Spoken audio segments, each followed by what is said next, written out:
দুনিয়াতে চলতে গেলে দুঃখ কষ্ট হয় না? যারা ঈমান নিয়ে চলে ওদের দুঃখ কষ্ট বেশি হয়। তা আল্লাহ বলছেন টেনশন করো না, কষ্ট পেও না, তোমার রব তোমাকে ছেড়ে দেননি।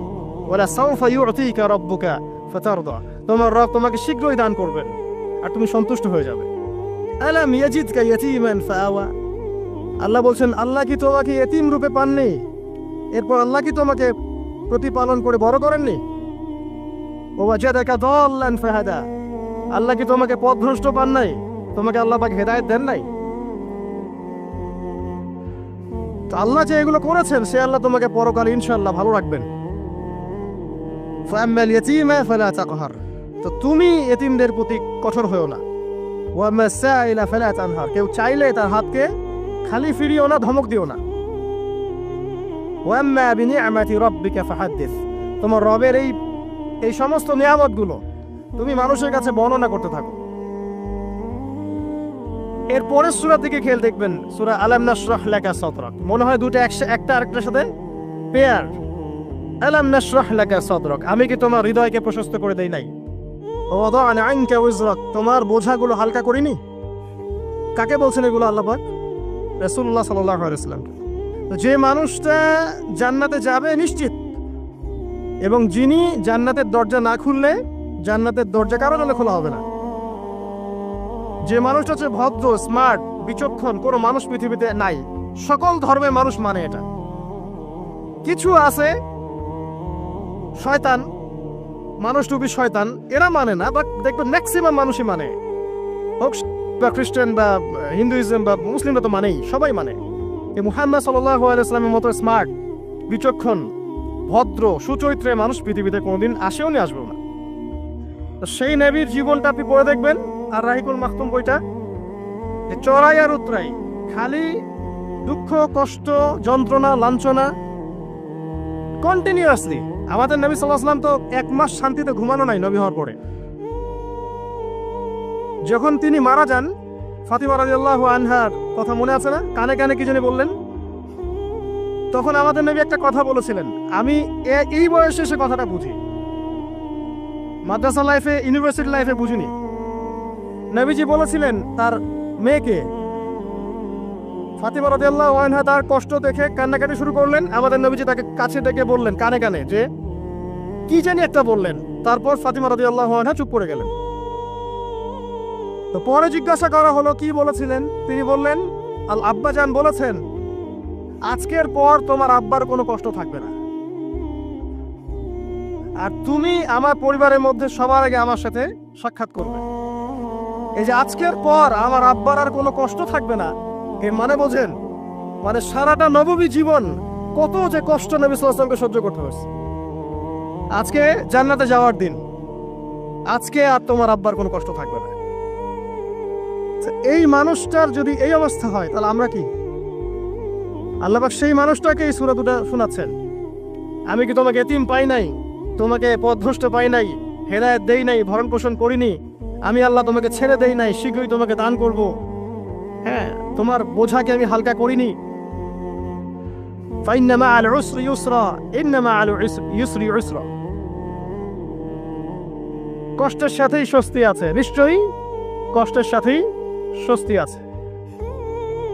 ফাইদা ফারাগতা ফানসাব ওয়া ইলা রাব্বিকা ফারগাব, যখন তুমি অবসর পাবে তখন তোমার রবের দিকে একনিষ্ঠ হও। এটাই বলতে চাচ্ছি আমি আপনাদেরকে, যে আমাদের উচিত শুধু আল্লাহর দিকে একনিষ্ঠ হওয়া,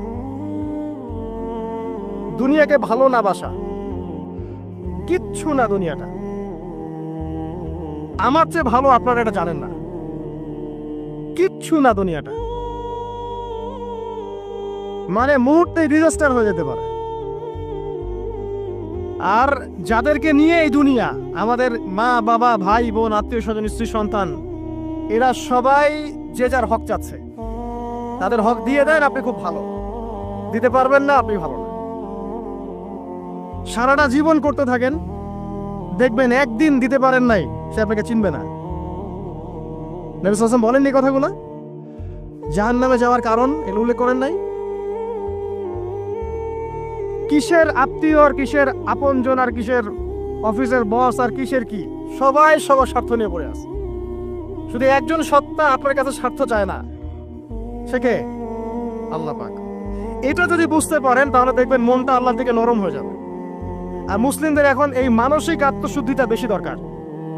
আমরা কেন যেন অস্থির জাতি হয়ে গেছি, এমন একটা মানসিকভাবে শান্তি নেই আমাদের মধ্যে। খেয়াল করে দেখবেন সারা দিন দুশ্চিন্তা, দুর্ভাবনা, পেরেশানি। নামাজে আসি তাও মনে হয় যত তাড়াতাড়ি নামাজ শেষ করতে পারলে বাস। 5 মিনিট 4 রাকাত নামাজ, আর ইমাম যদি ভুলে 10 মিনিট পড়ায় তো চাকরি নট। খতিব খুতবা দিবে 30 মিনিট ঘড়ি ধরে বলে দিবে, ভুলে যদি 10 মিনিট বেশি দিয়ে ফেলছে, আজকে আসছেন ভালো কথা, হাদিয়া নিয়ে যান, পরের দিন আর আসেন। অস্থির। অস্থিরতার কারণ দুনিয়ামুখিতা, আল্লাহ থেকে দূরে থাকা। অস্থিরতার কারণ কোরআন থেকে দূরে থাকা। অস্থিরতার কারণ নিয়মিত সুন্নাহর উপর আমল না করা, ডেইলি জিকির আজগারগুলো না করা, ডেইলি কোরআন তেলাওয়াত না করা, হাদিস অনুবাদ সহ না পড়া, দিনের জ্ঞান চর্চা না করা, দিনী হালাকাগুলোর মধ্যে না বসা। অস্থিরতার অনেক কারণ, টাকা পয়সার পিছনে ছোটা, বাড়ি গাড়ি স্ট্যাটাসের পিছনে ছোটা, এবং এই লোভ, এই লালসা আপনাকে স্থির থাকতে দিবে না। অস্থিরতার কারণ এই যে আমরা বলি মেটেরিয়ালিজম, আমরা বলি বস্তুবাদিতা, এগুলো অস্থিরতার কারণ। এগুলো কখনো আপনাকে স্বস্তি দিবে না। আপনি যত দৌড়াবেন দুনিয়ার পেছনে, দুনিয়া আপনার থেকে তত পালাতে থাকবে। আর আল্লাহ পাক বলেছেন, হে আদম সন্তান, আমার ইবাদতের জন্য সময় বের করো, আমি তোমাকে 2টা জিনিস দিব। 1 নাম্বার, তোমার হাতকে আমি সচ্ছলতা দিয়ে ভরে দিব, আর 2 নাম্বার, তোমার সমস্ত অভাব আমি দূর করে দেব। যে ব্যক্তি আল্লাহর জন্য সময় দেয়, আল্লাহর জন্য বাঁচে, আল্লাহর জন্য মরে, সব কাজ আল্লাহর সন্তুষ্টির জন্য করে, দেখবেন ও মনের মধ্যে শান্তি আছে। হয়তোবা তার 5 তলা 10 তলা বাড়ি নাই, BMW নাই, সুজুকি জিক্সার নাই, তারপরে দেখবেন সে অনেক শান্তিতে আছে, কারণ তার মনের মধ্যে একটা প্রশান্তি কাজ করে।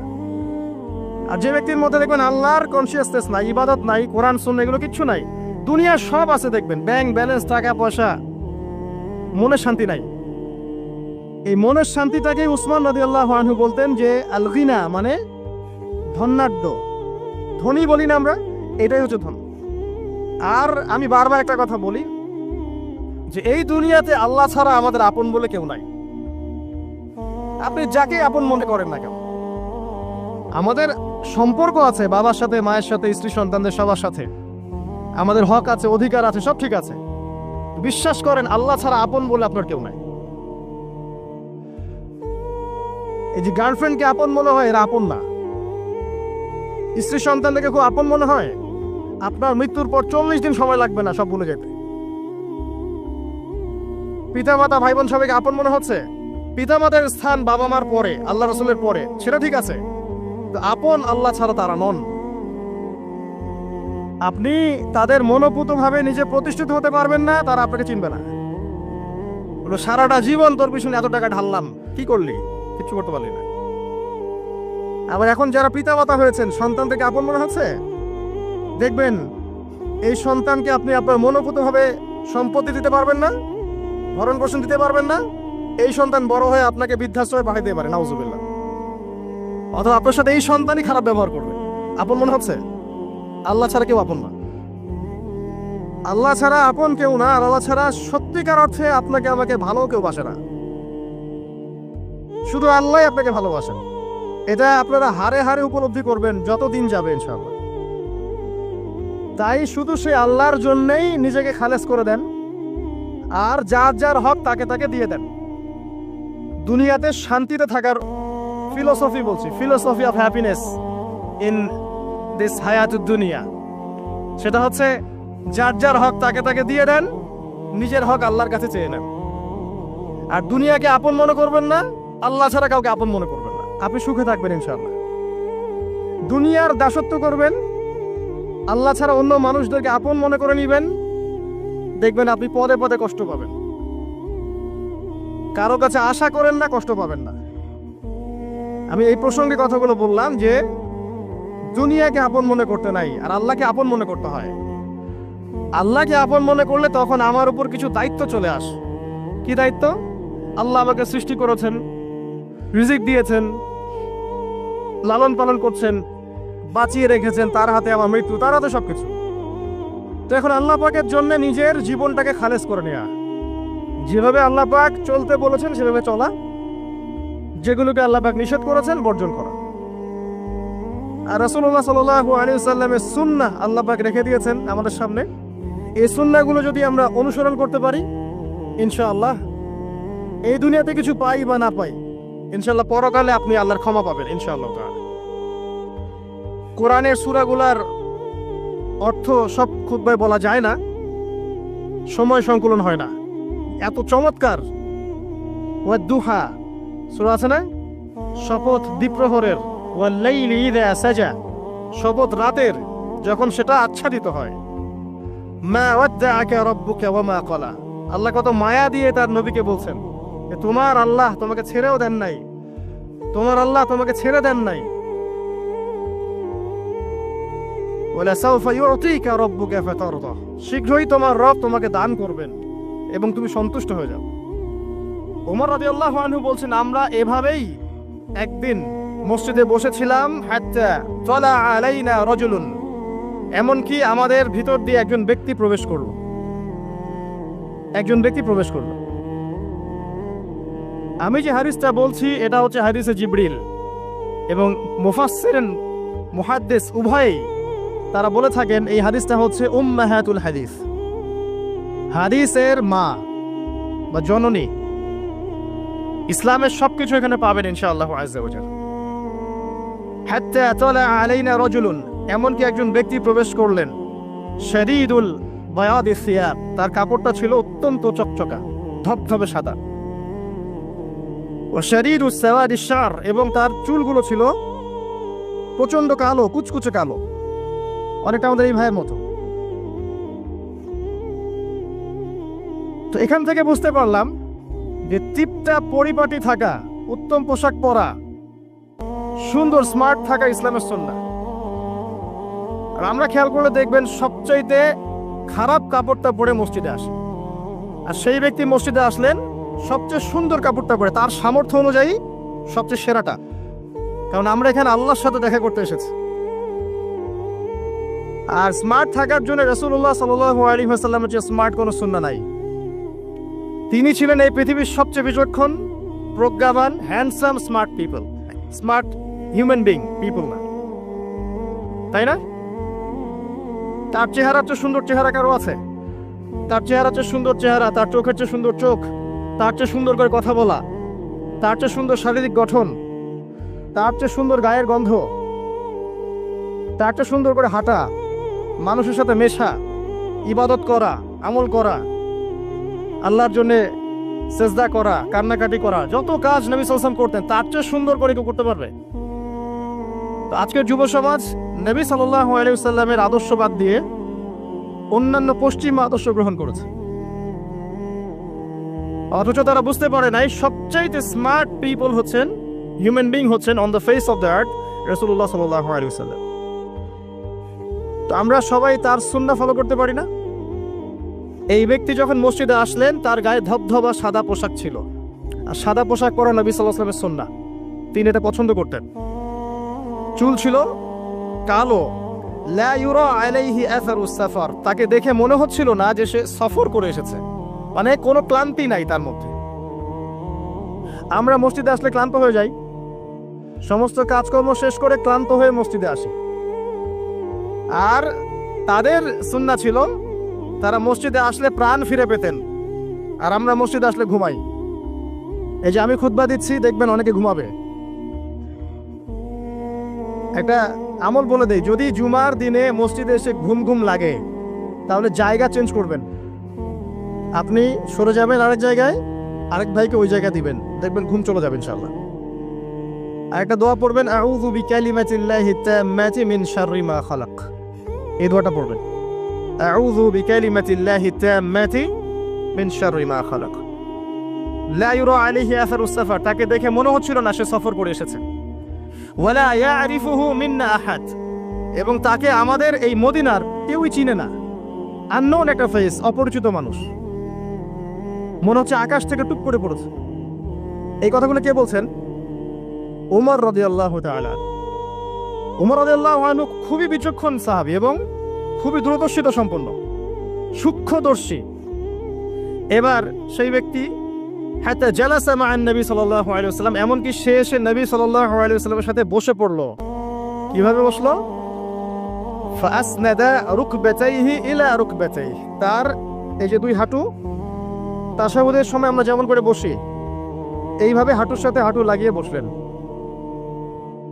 ওয়াদা কাফাইহি আলা ফাখিজাইহি, এবং তার দুই হাত এটা নবী সাল্লাল্লাহু আলাইহি ওয়াসাল্লামের রান উরু এর উপরে রাখলেন। চিন্তা করেন, দৃশ্যটা চিন্তা করেন। তো এই ব্যক্তি কিছু জানতে এসেছে, তো টিচারের কাছে ওস্তাদের কাছে এই যে শিক্ষার্থী যাচ্ছেন, তালেবে ইলম ওস্তাদের কাছে যাচ্ছেন, আদবটা খেয়াল করেছেন? ওই জায়গায় আমাদের জেনারেশনে কেউ থাকলে কি বলতো বলেন তো? হুজুর একটু তাকান এদিকে, এটাই বলতো। মুসাফা করে হুজুর একটু দোয়া করে নেওয়ার জন্য একটু তাকান, হুজুর একটা ছবি নিব খালি। এই ব্যক্তি এই কাজ করলো না। ওস্তাদের সাথে কিছু জানতে আসলে, কাছে কিছু জানতে আসলে দিনের ব্যাপারে আদব রক্ষা করতে হয়, না হলে জ্ঞান পাওয়া যাবে না। আর জ্ঞান পেলেও দেখবেন সেটার উপর আমল করার সৌভাগ্য হচ্ছে না, জ্ঞান ভুলে যাবে না। খুব সেন্সিটিভ বিষয়গুলা। আবু হানিফা রাহিমাহুল্লাহ যখন তার এই যে মজলিস বসাতেন, তখন বাছাই করে করে বসাতেন যে কাকে জ্ঞান বিতরণ করলে আমার কল্যাণ আছে। একটা হাদিস আছে, ফয়জুল কালাম বইয়ের মধ্যে পাবেন, যে আব্দুল্লাহ ইবনে মাসউদ রাদিয়াল্লাহু আনহু তিনি বর্ণনা করেছেন যে যদি আলেম ওলামায়ে কেরাম যদি সঠিক পাত্রে জ্ঞান বিতরণ করতেন, তাহলে ওলামায়ে কেরাম হতেন পৃথিবীর বুকে সবচেয়ে সম্মানিত এবং তারা নেতৃত্ব দিতেন। কিন্তু তারা ভুল পাত্রে জ্ঞান বিতরণ করেছে, দুনিয়াদারদের কাছে জ্ঞান বিতরণ করেছে। এই জন্য আল্লাহ পাক এই জমিনবাসীর কাছে তাদের মর্যাদা কমিয়ে দিয়েছে।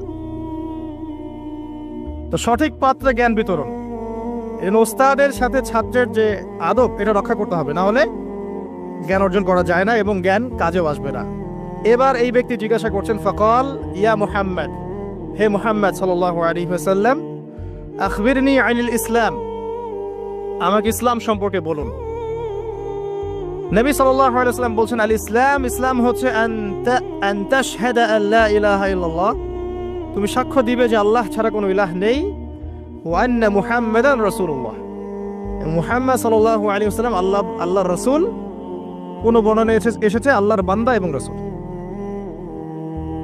তারপরে ওয়া আন তুকিমাস সালাহ, এবং তুমি সালাত কায়েম করবে, ওয়া আন তুতিয়াজ যাকাত, এবং যাকাত প্রদান করবে, ওয়া তাসুমা রমাদান, রমাদান মাসে সাওম পালন করবে, ওয়া তাহুজ্জাল বাইত ইন ইসতাতা'তা ইলাইহি সাবিলা, যদি সামর্থ্য হয় তাহলে আল্লাহর পথে হজ করবে।